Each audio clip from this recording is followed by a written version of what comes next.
So yun, ito yung tapos ating trabaho rito. Itong apat return, vacuum, jacuzzi drain, tapos yung itong sa blower natin.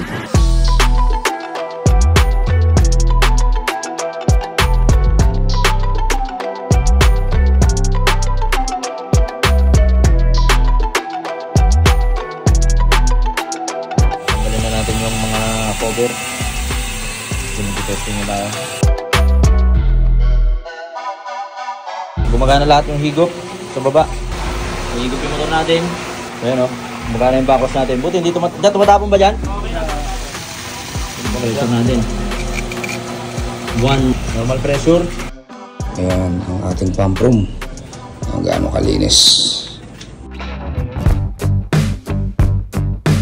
So ngayon, para makapag-backwash ka, sir, para makapag-backwash ka, ayan, pupunta ka sa backwash. Kapag nagbabackwash, binabanlawan muna natin yung media. At yan, pag luminaw na to, ibig sabihin pwede na tayong bumalik.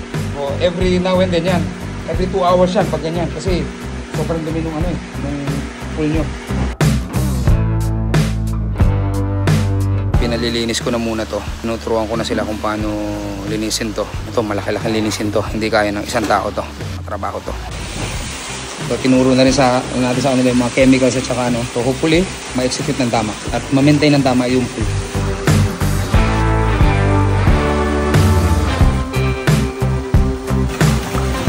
So, basically, hihigop siya rito, tapos babato siya doon, and then meron ka rito. So, definitely, hindi ka pwedeng maghigop doon dahil mauubos yung laman ng jacuzzi natin.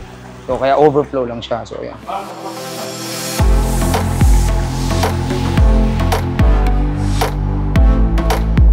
Sir, kailangan mong matutunan i-operate ito.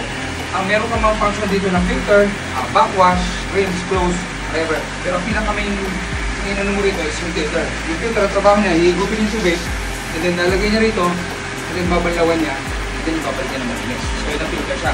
Ngayon, every now and then, lalo na kung ganyan ka rin, you have to backwash it at least every 2-3 hours. Kasi bakit? Saan mapupunta yung dumi nun? Dito. So, you have to backwash ito. Okay? Kailangan backwash. Yun yung gamit ng filtration. Okay? Nasa filtration pa lang tayo, ha?